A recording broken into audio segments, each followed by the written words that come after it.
Lord's institute of engineering and technology Hyderabad का वाहिद मुस्लिम minority autonomous engineering institute affiliated to Osmania university बेहतरीन placements के साथ। अस्सलाम वालेकुम नाज़रीन, आइए नज़र डालते हैं देश और दुनिया के खबरनामे पर।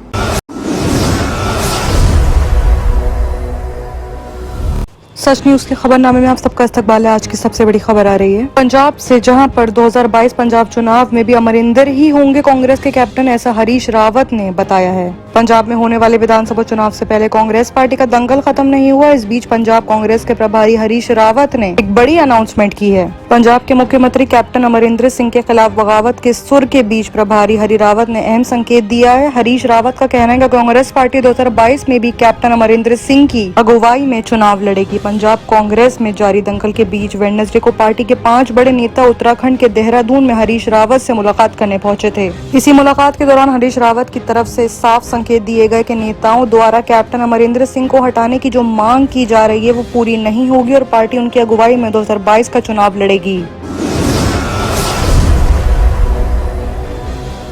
वहीं गुरुग्राम यानी गुड़गांव से एक सनसनीखेज खबर आ रही है। बाप मां को मारने के बाद बच्चों को भी मार दिया गया क्योंकि उनकी देखभाल कौन करता। रिटायर्ड फौजी का कबूलनामा सामने आ रहा है। गुरुग्राम में एक रिटायर्ड फौजी ने आधे घंटे में ही 5 लोगों को बड़ी बेरहमी से उनका कत्ल कर दिया। आरोपी ने छोटे बच्चों को भी नहीं बख्शा और उनको भी मार डाला। आरोपी को गिरफ्तार कर लिया गया है। पूछताछ में उसने बताया कि बच्चों की देखभाल करने वाला कोई बचा ही नहीं, इसलिए बच्चों को भी मार डाला। फिलहाल आरोपी को गिरफ्तार कर लिया गया और उससे पूछताछ जारी है। जानकारी के मुताबिक आरोपी राय ने जनवरी से ही इस कत्ले की साजिश रचना शुरू कर दिया था। आरोपी को तनक सवार थी कि वो सबको मार देगा और धीरे धीरे उसने 5 कत्ल कर दिए। वहीं एक और बड़ी खबर आ रही है। RJD supremo Lalu Prasad routine checkup के लिए एम्स पहुंचे हैं। वहां उन्होंने जनगणना पर भी अपना बड़ा बयान दिया है। राष्ट्रीय जनता दल के राष्ट्रीय अध्यक्ष लालू प्रसाद यादव बुधवार यानी वेडनेसडे को रूटीन चेकअप के लिए दिल्ली के एम्स पहुंचे थे। इससे पहले उन्होंने जातिगत जनगणना को लेकर भी बड़ा बयान दिया था। लालू ने कहा था कि जब मैं सांसद था तो मैंने बाकी लोगों के साथ मिलकर जाति आधारित जनगणना के लिए लोकसभा में लड़ाई लड़ी थी। अरुण जेटली ने पहले लिखित आश्वासन दिया था और हम इसे लेकर बहुत अशांतिवत थे। ये जनसंख्या और आर्थिक स्थिति को समझने के लिए किया जाना चाहिए। बता दें कि लालू प्रसाद इस वक्त कई बीमारियों से जूझ रहे हैं और उनका इलाज दिल्ली एम्स में डॉक्टरों की देखरेख में चल रहा है। हालांकि उन्होंने पिछले दिनों बताया कि उनका हेल्थ तेजी से ठीक हो रहा है, लेकिन कोविड की वजह से पटना नहीं आ सकते हैं। उन्होंने ये भी कहा कि वो जल्द ही स्वस्थ यानी कि पूरी तरह से हेल्थ फिट होकर पटना आएंगे। दिल्ली में राजद सुप्रीमो के साथ ही उनकी बीवी और वह मुख्यमंत्री राबड़ी देवी भी हैं। वहीं एक और बड़ी खबर आ रही है। बिहार के सीएम नीतीश कुमार ने ऐलान किया है कि सभी स्कूल, कॉलेज, तकनीकी शिक्षण संस्थान और विद्यालय पहले से 12वीं कक्षा तक के साथ साथ कोचिंग संस्थान भी पूरी तरह से खुलेंगे। राज्य के स्कूल कॉलेजों के साथ साथ 50% से अगर देखा जाए तो cinema hall, club, gym, swimming pool, restaurant और खाने की दुकानें भी खुल सकेंगी। लेकिन तीसरी लहर की संभावना के मद्देनजर हम सभी बिहार वासियों को कोविड अनुकूल व्यवहार के साथ सावधानी बरतने की जरूरत है। उन्होंने आगे ये भी बताया कि जिला प्रशासन की इजाजत से सभी किस्म के राजनीतिक, एंटरटेनमेंट, खेल कूद, स्पोर्ट कॉम्प्लेक्स, सारी धार्मिक आयोजन की जगहें भी खुल सकेंगी। वहीं अगली बड़ी खबर दिल्ली से आ रही है। दिल्ली में स्वास्थ्य मंत्री सत्येंद्र जैन ने राजीव गांधी सुपर स्पेशलिटी अस्पताल में rapid response centre for Covid का उद्घाटन किया है। सत्येंद्र जैन ने कहा है कि यहाँ 30 बेड हैं और सभी बेड पर वेंटिलेटर की सुविधा भी है। वहीं दिल्ली में सितंबर से स्कूल खोलने की सिफारिश एक्सपर्ट कमेटी ने अपनी रिपोर्ट सरकार को सौंप दी है। चरणबद्ध तरीके से स्कूल खोलने की सिफारिश की गई है। इस रिपोर्ट के मुताबिक सितंबर में स्कूल खुल सकेंगे। डीडीएमए मीटिंग में ये होने वाला फैसला किया जा सकता है। दिल्ली में स्कूल खोलने को लेकर दिल्ली सरकार की एक्सपर्ट कमेटी ने रिपोर्ट सरकार को सौंप दी है और सोर्सेज के मुताबिक कमेटी की सिफारिश सभी क्लास के लिए स्कूल खोले जाने के तरीके से स्कूल को चलाने और रूल्स और रेगुलेशन फॉलो करने के साथ साथ सारे क्लास स्टैंडर्ड्स के स्कूल खोलने के लिए सिफारिश पूरी तरह से लगाई गई है।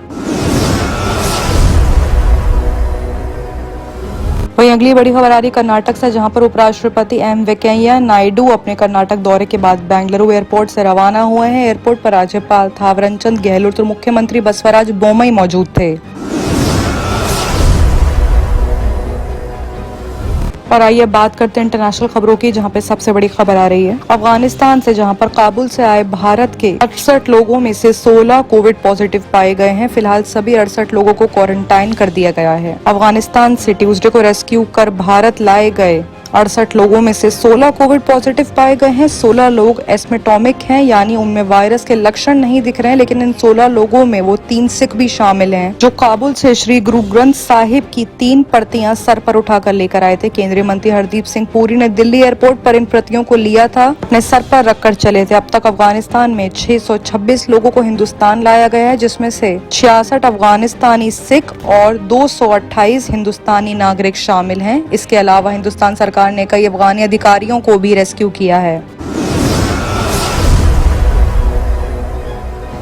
वहीं एक और बड़ी सनसनीखेज खबर आ रही है पाकिस्तान से। इमरान खान की पार्टी नेता का दावा है कि तालिबान हमारा साथी है और वो हमें भारत से कश्मीर जीत कर देगा। अफगानिस्तान पर तालिबान के कब्जे के बाद अगर कोई सबसे ज्यादा खुश है तो वो पाकिस्तान है। ये बात वहाँ के नेताओं के बयानों में साफ हो रही है। प्रधानमंत्री इमरान खान की पार्टी पाकिस्तान तहरीक इंसाफ PTI के नेता नीलम इरशाद शेख के बयान से पाकिस्तान के इरादे साफ हो जाते हैं। नीलम ने एक लाइव TV डिबेट के दौरान कहा कि तालिबान हमारा साथी है, इतना ही नहीं और वो हमें कश्मीर फतह करके देगा। नीलम सिर्फ PTI के बड़ी नेता ही नहीं बल्कि उनके इमरान खान से अच्छे फैमिली रिलेशंस भी हैं। इमरान खान की बीवी बुशरा बीबी और नीलम काफी करीबी दोस्त हैं। तालिबान पर काबुल के कब्जे के बाद पाकिस्तान के कबायली इलाकों में ही नहीं बल्कि मुल्क की राजधानी में भी जश्न का माहौल है। हालात ये हैं कि ये यहाँ लाल मस्जिद पर तालिबान के झंडे फहराए जा रहे हैं।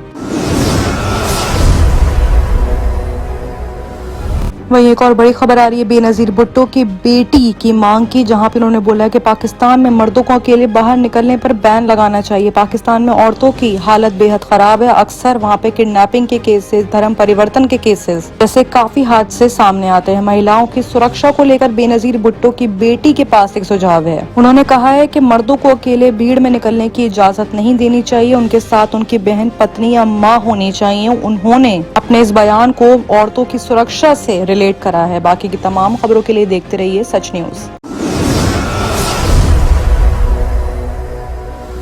किडनी के अमराज से परेशान मायूस लोगों के लिए खुशखबरी। R&S यूनानी फार्मेसी किडनी और गॉल ब्लैडर स्टोन के खात्मे का जरिया। अब UNI स्टोन कैप्सूल्स के जरिए खात्मा कीजिए। No operation, no side effects, 100% result. सिर्फ UNI स्टोन कैप्सूल से मुस्तहिक लोगों के लिए खुसूसी रियायत। फिर से पथरी न होने का मुकम्मल इलाज। दर्द, कॉन्स्टिपेशन और पुराने कब्ज से निजात पाइए। आज ही तशरीफ लाएं। R&S यूनानी pharmacy, first floor, syndicate bank, Bahadurpura X road, Hyderabad. Contact 9703 939 436 9063 383760।